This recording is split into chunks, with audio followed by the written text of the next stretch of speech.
Hello everyone, welcome back. BGP learning സീരീസിലെ നമ്മുടെ 5ാമത്തെ video ആണിത്.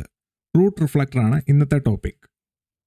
റൂട്ടിംഗ് പ്രോട്ടോകോൾസിൽ ലൂപ്പ് പ്രിവെൻഷന് വേണ്ടിയിട്ട് ഇൻബിൽറ്റ് ആയിട്ട് ഒരുപാട് ഫീച്ചേഴ്സ് ഉണ്ടാവും. IBGPയിൽ ലൂപ്പ് പ്രിവെൻറ്റ് ചെയ്യുന്നത് സ്പ്ലിറ്റ് ഹൊറൈസൺ റൂൾ വെച്ചിട്ടാണ്. സ്പ്ലിറ്റ് ഹൊറൈസൺ റൂൾ എന്നത് ഒരു IBGP പീറിൽ നിന്ന് ലേണായ റൗട്ട്സ് വേറൊരു IBGP പീറിന് അഡ്വർടൈസ് ചെയ്യില്ല.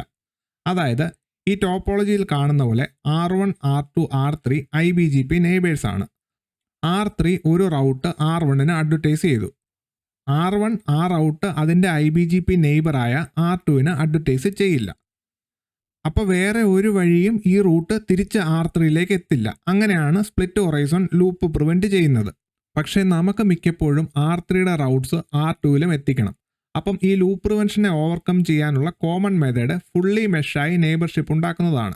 അതായത് R1ഉം R2ഉം R1ഉം R3യും തമ്മിൽ നെയ്ബർഷിപ്പ് ഉള്ളതുപോലെ R3യും R2ഉം തമ്മിലും നെയ്ബർഷിപ്പ് ഉണ്ടാക്കും. അപ്പോൾ R3 നേരിട്ട് R2ന് ഈ റൗട്ട് അഡ്വർടൈസ് ചെയ്യും. പക്ഷേ ഈ അപ്രോച്ചിന് ഒരു പ്രോബ്ലം ഉണ്ട്. IBGP റൗട്ടേഴ്സിൻ്റെ എണ്ണം കൂടുന്തോറും നമ്പർ ഓഫ് നെയ്ബർഷിപ്പിൻ്റെ എണ്ണവും കൂടും. അതായത് 3 റൗട്ടർ ഉള്ളപ്പോൾ 3 IBGP സെഷൻ മതിയായിരുന്നു. അത് 5 റൗട്ടർ ആയപ്പോൾ നമ്പർ ഓഫ് സെഷൻസ് 10 ആയി. ഇനി അത് 2 റൗട്ടർ കൂടി ആഡായി 7 റൗട്ടേഴ്സ് ആയപ്പോൾ അത് 21 സെഷൻസ് ആയി. റൗട്ടറിൻ്റെ നമ്പർ n ആണെങ്കിൽ n×n-1 നെയ്ബർഷിപ്സ് വേണം. അതുമല്ല, ഓരോ പുതിയ റൗട്ടേഴ്സ് ആഡ് ചെയ്യുമ്പോഴും എല്ലാ എക്സിസ്റ്റിംഗ് റൗട്ടേഴ്സിലും കോൺഫിഗറേഷൻ ചേഞ്ചസും വരുത്തണം. അപ്പം ഈ സൊല്യൂഷൻ സ്കെയിലബിൾ അല്ല. അതുകൊണ്ട് വലിയ IBGP നെറ്റ്വർക്കുകളിൽ ഫുള്ളി മെഷ്ഡ് നെയ്ബർഷിപ്പ് ഉണ്ടാക്കാണ്ട് ലൂപ്പ് പ്രിവെൻഷൻ മെക്കാനിസത്തിനെ ഓവർകം ചെയ്യാനുള്ള 2 ഫീച്ചേഴ്സ് ഉണ്ട്. ഒന്ന് റൂട്ട് റിഫ്ലക്ടറും 2 കോൺഫെഡറേഷനും. കോൺഫെഡറേഷൻ ഞാൻ മറ്റൊരു വീഡിയോയിൽ ചെയ്യാം. നമുക്ക് റൂട്ട് റിഫ്ലക്ടേഴ്സിനെ പറ്റി ഡീറ്റെയിൽ ആയിട്ട് നോക്കാം. ഒരു IBGP സെറ്റപ്പിൽ നമ്മൾ ഒരു റൗട്ടറിനെ റൗട്ട് റിഫ്ലക്ടറായും ബാക്കിയുള്ളവരെ ക്ലയൻസ് ആയുമാണ് സാധാരണ കോൺഫിഗർ ചെയ്യുന്നത്. ക്ലയൻ്റ് ആയ R4 ഒരു പ്രിഫിക്സ് റൗട്ട് റിഫ്ലക്ടറിന് അഡ്വർടൈസ് ചെയ്യുന്നു. റൗട്ട് റിഫ്ലക്ടർ ആ കിട്ടിയ പ്രിഫിക്സ് ബാക്കിയുള്ള ക്ലയൻസിനെല്ലാം തിരിച്ച് റീ അഡ്വർടൈസ് ചെയ്യും. അതുപോലെ തന്നെ ഒരു റൗട്ട് റിഫ്ലക്ടറിൽ BGP നെയ്ബേഴ്സിനെ ക്ലയൻ്റായും നോൺ ക്ലയൻ്റായും കോൺഫിഗർ ചെയ്യാം. അതായത് റൗട്ട് റിഫ്ലക്ടർ ഉണ്ടെന്ന് കരുതി IBGPയിൽ പാർട്ടിസിപ്പേറ്റ് ചെയ്യുന്ന എല്ലാവരും റൗട്ട് റിഫ്ലക്ടറിൻ്റെ ക്ലയൻ്റ് ആവണം എന്നില്ല. അപ്പോൾ എന്താണ് ക്ലയൻസും നോൺ ക്ലയൻസും തമ്മിലുള്ള ഡിഫറൻസ്? ഫോർ എക്സാമ്പിൾ, R4 ഒരു പ്രിഫിക്സ് RRന് അഡ്വർടൈസ് ചെയ്യുന്നു. RR അത് ക്ലയൻ്റായ R3ക്കും നോൺ ക്ലയൻ്റായ R2നും അഡ്വർടൈസ് ചെയ്ത് കൊടുക്കും. ഡിഫറൻസ് എന്താണെന്ന് വെച്ചാൽ, നോൺ ക്ലയൻ്റ് ആയ R5 ഒരു റൗട്ട് RRന് അഡ്വർടൈസ് ചെയ്താൽ ആ റൂട്ട് ക്ലയൻ്റ് ആയ R3ക്കും R4നും മാത്രമേ കൊടുക്കൂ. നോൺ ക്ലയൻ്റ് ആയ R2ന് അത് അഡ്വർടൈസ് ചെയ്യില്ല. ഇതുവരെ പറഞ്ഞത് സമ്മറൈസ് ചെയ്ത് പറഞ്ഞു കഴിഞ്ഞാൽ, client to client routes route reflector exchange ചെയ്യും, ക്ലയൻറ്റ് ടു നോൺ ക്ലയൻറ്റ് റൗട്ട്സും എക്സ്ചേഞ്ച് ചെയ്യും. ഡിഫറൻസ് എന്ന് പറഞ്ഞു കഴിഞ്ഞാൽ, റൗട്ട് റിഫ്ലക്ടർ ഒരിക്കലും നോൺ ക്ലയൻറ്റിൻ്റെ റൗട്ട് മറ്റൊരു നോൺ ക്ലയൻറ്റിന് കൊടുക്കില്ല. അതുപോലെ തന്നെ ഒരു റൗട്ട് മൾട്ടിപ്പിൾ പാത്ത് വഴി RRന് കിട്ടിക്കഴിഞ്ഞാൽ ബെസ്റ്റ് പാത്തിനെ മാത്രമേ റൗട്ട് റിഫ്ലക്ടർ റിഫ്ലക്റ്റ് ചെയ്യത്തുള്ളൂ. റൗട്ട് റിഫ്ലക്ടർ ഒരു IBGP നെറ്റ്വർക്കിൻ്റെ ബ്രെയിൻ ആണ്. കാരണം RR ഉണ്ടെങ്കിൽ മാത്രമേ ക്ലയൻസിന് അവരുടെ റൗട്ട്സ് എക്സ്ചേഞ്ച് ചെയ്യാനാവൂ. അപ്പോൾ ഒരു സിംഗിൾ RR ഉള്ളെങ്കിൽ ആ RR ഫെയിൽ ആയാൽ അതൊരു സിംഗിൾ പോയിന്റ് ഓഫ് ഫെയിലിയർ ആണ്. ക്ലയൻസിന് റൗട്ട്സ് ഒക്കെ മിസ്സാവും. അതുകൊണ്ട് നമ്മൾ റിഡൻഡൻസിക്ക് വേണ്ടിയിട്ട് മൾട്ടിപ്പിൾ RRs യൂസ് ചെയ്യും. അപ്പോൾ ഒരു RR പോയാലും ക്ലയൻസിനൊന്നും റൗട്ട് മിസ്സാവില്ല. റിഡൻഡൻസിക്ക് വേണ്ടി മൾട്ടിപ്പിൾ RRs യൂസ് ചെയ്താൽ എത്ര RRs ഉണ്ടോ അത്രയും കോപ്പി ഓഫ് റൗട്ട്സ് ഉണ്ടാവും ക്ലയൻസിൽ. അതായത് 2 RR ഉണ്ടെങ്കിൽ 2 RRും ക്ലയൻസിൽ നിന്ന് കിട്ടുന്ന റൗട്ട്സ് എല്ലാം ബാക്കിയുള്ള ക്ലയൻസിന് റിഫ്ലക്റ്റ് ചെയ്ത് കൊടുക്കും. ഇതുവരെ പറഞ്ഞ കാര്യങ്ങൾ നമുക്ക് ലാബിൽ നോക്കാം. ഈ ലാബിൽ R1ഉം R2ഉം റൗട്ട് റിഫ്ലക്ടേഴ്സും R4 തൊട്ട് R8 വരെയുള്ളവർ ക്ലയൻസുമാണ്. റൗട്ട് റിഫ്ലക്ടറിൻ്റെ കോൺഫിഗറേഷൻ വളരെ സിമ്പിളാണ്. റൗട്ട് റിഫ്ലക്ടറിൽ മാത്രമേ കോൺഫിഗറേഷൻ ഉള്ളൂ. ക്ലയൻറ്റിൽ പ്രത്യേകിച്ച് കോൺഫിഗറേഷൻ്റെ ആവശ്യമൊന്നുമില്ല. അതായത് നെയ്ബർ, ക്ലയൻറ്റിൻ്റെ IP, എന്നിട്ട് റൗട്ട് റിഫ്ലക്ടർ ക്ലയൻറ്റ്. ഈ ഒരു സിംഗിൾ ലൈൻ ഓഫ് കോൺഫിഗറേഷൻ കൊണ്ട് നമുക്ക് റൗട്ട് റിഫ്ലക്ടർ സെർവറായിട്ട് R1നെ കോൺഫിഗർ ചെയ്യാം.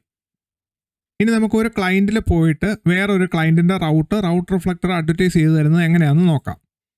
R4ൽ പോയിട്ട് ഷോ IP BGP 8.8.8 നമുക്ക് ഈ റൗട്ട് 2 റൗട്ട് റിഫ്ലക്ടറും റിഫ്ലക്റ്റ് ചെയ്ത് തന്നേക്കുന്നതാണ്. R1ൽ നിന്ന് വന്നതും R2ൽ നിന്ന് വന്നതും. അതുപോലെ തന്നെ നമ്മുടെ റൗട്ട് റിഫ്ലക്ടറിലും 2 കോപ്പീസ് ഉണ്ടാവും. അതായത് ഷോ IP BGP 8.8.8 ഒരെണ്ണം ക്ലയൻറ്റിൽ നിന്ന് വന്നതും ഒരെണ്ണം മറ്റേ റൗട്ട് റിഫ്ലക്ടറിൽ നിന്ന് വന്നതും.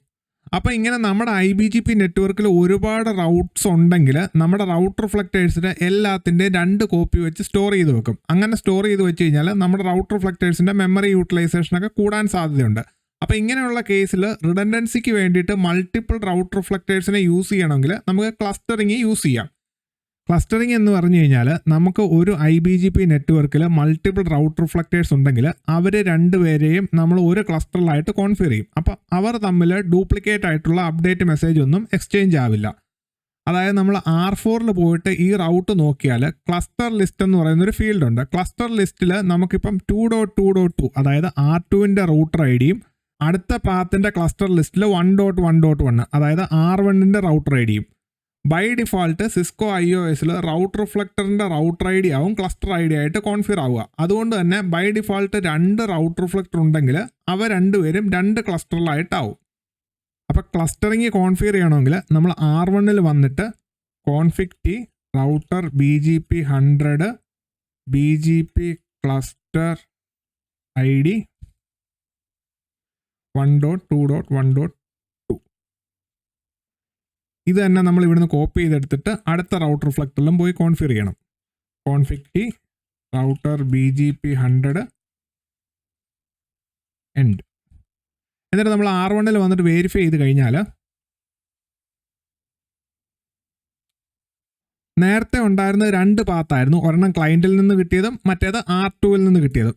ഇപ്പോൾ അതൊരു സിംഗിൾ പാത്തായിട്ട് മാറി. അതായത് ക്ലയൻറ്റിൽ നിന്ന് കിട്ടുന്ന മാത്രം. ഈ 2 റൗട്ട് റിഫ്ലക്റ്റേഴ്സ് തമ്മിൽ ഡ്യൂപ്ലിക്കേറ്റ് ആയിട്ടുള്ള അപ്ഡേറ്റ് മെസ്സേജുകളൊന്നും എക്സ്ചേഞ്ച് ചെയ്യുന്നില്ല. അതൊന്ന് വെരിഫൈ ചെയ്യാൻ വേണ്ടിയിട്ട് ഷോ IP BGP സമ്മറി അടിച്ചു കഴിഞ്ഞാൽ ഇത് നെയ്ബർ ആയിട്ടുള്ള റൗട്ട് റിഫ്ലക്ടർ ആണ്. ഈ നെയ്ബർ ആയിട്ടുള്ളതിൽ നിന്ന് നമുക്ക് പ്രിഫിക്സുകളൊന്നും കിട്ടുന്നില്ല. കാരണം നമുക്ക് എല്ലാ പ്രിഫിക്സും ക്ലയൻറ്റിൽ നിന്ന് ഡയറക്റ്റ് ആയിട്ട് കിട്ടുന്നുണ്ട്. അതുപോലെ തന്നെ നമ്മൾ ക്ലയൻറ്റിൽ പോയിട്ട് ഇപ്പോൾ കോൺഫിഗർ ചെയ്തൊന്ന് വെരിഫൈ ചെയ്ത് കഴിഞ്ഞാൽ ക്ലയൻറ്റിൽ ഇപ്പോഴും നമുക്ക് 2 പാത്തുണ്ട്. 2.2. വഴിയും 1.1. വഴിയും. പക്ഷേ ക്ലസ്റ്റർ ലിസ്റ്റ് നോക്കിക്കഴിഞ്ഞ് കഴിഞ്ഞാൽ 2 പാത്തിൻ്റെയും ക്ലസ്റ്റർ ലിസ്റ്റ് സെയിം ആയിരുന്നു. നേരത്തെ ക്ലസ്റ്റർ ലിസ്റ്റ് സെയിം അല്ല. അതായത് റൂട്ട് റിഫ്ലക്ടറിൻ്റെ റൗട്ടർ ID ആയിരുന്നു ക്ലസ്റ്റർ ലിസ്റ്റിൽ ഉണ്ടായിരുന്നത്. ഇപ്പം നമ്മൾ കോൺഫിഗർ ചെയ്ത വാല്യൂ ആണ് 2 പാത്തിൻ്റെയും ക്ലസ്റ്റർ IDയിലുള്ളത്. അപ്പോൾ ക്ലസ്റ്റർ ലിസ്റ്റിൽ ഈ BGP ക്ലസ്റ്ററിലെ റൗട്ട് റിഫ്ലക്ടറിൻ്റെ ID ആവും ഉണ്ടാവുക. അതുപോലെ തന്നെ ഇവിടെ ഒറിജിനേറ്റർ ID എന്ന് പറയുന്നൊരു ഫീൽഡ് കണ്ടോ. ഈ ഒറിജിനേറ്റർ ID എന്ന് പറഞ്ഞു കഴിഞ്ഞാൽ ഈ പ്രിഫിക്സ് അതായത് 8.8.8 എന്ന് പറയുന്ന പ്രിഫിക്സ് ഏത് റൗട്ടറാണ് IBGPയിലേക്ക് ഇഞ്ചക്ട് ചെയ്തത്. ഈ 8.8.8 എന്ന് പറയുന്നത് R8 ആണ് ഇഞ്ചക്ട് ചെയ്തത്. അതുകൊണ്ട് ഒറിജിനേറ്റർ ഫീൽഡിൽ R8ൻ്റെ റിഡ് ആവും ഉണ്ടാവുക. റൗട്ട് റിഫ്ലക്റ്റേഴ്സ് യൂസ് ചെയ്യുമ്പോൾ ലൂപ്പ് ഉണ്ടാവാണ്ടിരിക്കാൻ ഇപ്പോൾ പറഞ്ഞ ഒറിജിനേറ്റർ IDയും ക്ലസ്റ്റർ ലിസ്റ്റും BGP യൂസ് ചെയ്യുന്നുണ്ട്. ഒറിജിനേറ്റർ ID എങ്ങനെ BGP യൂസ് ചെയ്യുന്നതെന്ന് നമുക്ക് നോക്കാം. അതായത് ഈ ടോപ്പോളജിയിൽ R4ഉം R3യും EBGP നെയ്ബർഷിപ്പും R3യും RR1ഉം RR2ഉം തമ്മിൽ IBGP നെയ്ബർഷിപ്പും ആണ്. R4 ഒരു റൗട്ട് R3ക്ക് അഡ്വർടൈസ് ചെയ്തു. അപ്പോൾ R3 ആ റൗട്ട് RR1നും RR2നും വീണ്ടും അഡ്വർടൈസ് ചെയ്ത് കൊടുക്കും. നേരത്തെ പറഞ്ഞ പോലെ ഒരു റൗട്ട് IBGPയിലേക്ക് ആര് ഇഞ്ചക്ട് ചെയ്യുന്നു അയാളുടെ IP അഡ്രസ് ആയിരിക്കും ഒറിജിനേറ്റർ ID ഫീൽഡിൽ ഉണ്ടാവുക. R3ക്ക് ഇവിടെ EBGP നെയ്ബറായ R4ൽ നിന്ന് റൗട്ട് കിട്ടിയതുകൊണ്ട് R3 ആണ് ഇത് IBGP ഡൊമൈനിലേക്ക് ഒറിജിനേറ്റ് ചെയ്യുന്നത്. അപ്പം R3യുടെ റൗട്ടർ ID ആവും ഒറിജിനേറ്റർ ഫീൽഡിൽ ഉണ്ടാവുക. അതുപോലെ തന്നെ RR1നെ കൺസിഡർ ചെയ്ത് കഴിഞ്ഞാൽ RR1ന് R3 വഴിയും ഈ റൗട്ട് കിട്ടും, RR2ൽ നിന്നും ഈ റൗട്ട് കിട്ടും. എന്തോ കാരണം കൊണ്ട് ഈ നെയ്ബർഷിപ്പിൻ്റെ വെയിറ്റ് കൂടുതലാണ്. അപ്പോൾ RR1 എപ്പോഴും RR2ൽ നിന്ന് കിട്ടുന്ന റൗട്ടായിരിക്കും പ്രിഫർ ചെയ്യുന്നത്. കാരണം വെയിറ്റ് കൂടിയ നെയ്ബറിൽ നിന്ന് വരുന്ന റൗട്ടായിരിക്കും പ്രിഫർ ചെയ്യുക. അപ്പോൾ RR1 നോക്കുമ്പോൾ RR1ന് കിട്ടുന്ന ബെസ്റ്റ് റൗട്ട് RR2 വഴിയാണ്. അപ്പോൾ R3 വഴി കിട്ടിയ റൗട്ടിനെ അത് ബെസ്റ്റ് പാത്തായിട്ട് കൺസിഡർ ചെയ്യില്ല. അതുകൊണ്ട് തന്നെ RR1 ഈ റൗട്ടിനെ വീണ്ടും തിരിച്ച് R3ക്ക് അഡ്വർടൈസ് ചെയ്ത് കൊടുക്കും. കാരണം BGP ബെസ്റ്റ് പാത്തിനെ എല്ലാ നെയ്ബേഴ്സിനും അഡ്വർടൈസ് ചെയ്ത് കൊടുക്കും. അതുകൊണ്ട് RR1 ഈ ബെസ്റ്റ് പാത്തിനെ എടുത്ത് R3ക്ക് തിരിച്ച് അഡ്വർടൈസ് ചെയ്ത് കൊടുക്കും. ഇതൊരു ലൂപ്പാണ്. കാരണം ഇത് R3 RR2ന് കൊടുത്ത റൗട്ടാണ്. അത് വീണ്ടും RR1 വഴി തിരിച്ച് R3യിൽ വന്നു. അതൊരു ലൂപ്പാണ്. സോ ഇങ്ങനെയുള്ള സെനാരിയോസ് പ്രിവെൻറ്റ് ചെയ്യാൻ വേണ്ടിയിട്ട് R3 എന്ത് ചെയ്യും? R3 ഇൻകമിംഗ് റൗട്ടിൻ്റെ ഒറിജിനേറ്റർ ID ഫീൽഡ് നോക്കും. ഒറിജിനേറ്റർ ID ഫീൽഡിൽ 3.3.3 ആണ്. R3 നേരത്തെ സെറ്റ് ചെയ്ത് വെച്ച സ്വന്തം റൗട്ടർ ID ആണ് ഇപ്പോഴും ഇതിൻ്റെ ഒറിജിനേറ്റർ ഫീൽഡിലുള്ളത്. അതുകൊണ്ട് R3 സ്വന്തം റൗട്ടർ ID ഒറിജിനേറ്റർ ഫീൽഡിൽ കണ്ടതുകൊണ്ട് ഈ റൗട്ട് നമ്മൾ എപ്പോഴും ഒറിജിനേറ്റ് ചെയ്തതാണെന്ന് അസ്യൂം ചെയ്തിട്ട് ഈ റൗട്ടിനെ ഡ്രോപ്പ് ചെയ്യും. അടുത്തതാണ് ക്ലസ്റ്റർ ലിസ്റ്റ്. ഈ ഡയഗ്രത്തിൽ കാണുന്ന എല്ലാവരും IBGP നെയ്ബേഴ്സ് ആണ്. ഇവിടെ അതുപോലെ തന്നെ 3 റൗട്ട് റിഫ്ലക്റ്റേഴ്സ് ഉണ്ട്. RR1, RR2, RR3. ഇവർ 3 പേരും 3 ക്ലസ്റ്ററിലാണ്. അതുപോലെ തന്നെ RR1ന്റെ ക്ലയൻറ്റ് R5ഉം RR3ഉം ആണ്. RR3യുടെ ക്ലയൻറ്റ് R4ഉം RR1ഉം RR2ഉം ആണ്. RR2ന്റെ ക്ലയൻറ്റ് R6ഉം RR3ഉം ആണ്. ഇനി R4 RR3ക്ക് ഒരു റൗട്ട് അഡ്വർടൈസ് ചെയ്ത് കൊടുത്തു. RR3 അതിൻ്റെ ക്ലയൻറ്റായ RR1നും RR2നും ഈ റൗട്ട് അഡ്വർടൈസ് ചെയ്ത് കൊടുക്കും. അഡ്വർടൈസ് ചെയ്ത് കൊടുക്കുമ്പോഴത്തേക്കും അതിൻ്റെ ഒറിജിനേറ്റർ ID ആയിട്ട് R4ൻ്റെ IP ആയിരിക്കും ഉണ്ടാവുക. കാരണം ഇതാണ് IBGPയിലേക്ക് ഈ റൗട്ടിനെ ഇഞ്ചെക്ട് ചെയ്ത റൗട്ടർ. അതുപോലെ തന്നെ ക്ലസ്റ്റർ ലിസ്റ്റ് ഫീൽഡിൽ RR3 സ്വന്തം റൗട്ടർ ID ആയ 3.3.3യും കൂടെ വയ്ക്കും. ഇനി RR2ൽ ഈ റൗട്ട് കിട്ടുമ്പോൾ അതിൻ്റെ ക്ലയൻറ്റായ R6നും RR1നും ഈ റൗട്ട് അഡ്വർടൈസ് ചെയ്ത് കൊടുക്കും. അപ്പോഴും ഒറിജിനേറ്റർ ID R4 തന്നെയായിരിക്കും. കാരണം IBGPയിലേക്ക് ഒറിജിനേറ്റ് ചെയ്ത് R4 തന്നെയാണ്. അത് ഒരിടത്തും ചേഞ്ച് ആവുന്നില്ല.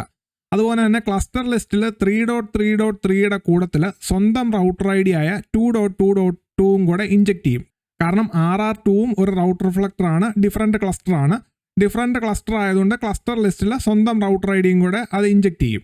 ഇപ്പോൾ RR1ന് ഈ റൗട്ട് 2 വഴി കിട്ടുന്നുണ്ട്. ഒന്ന് RR3 വഴിയും 2 RR2 വഴിയും.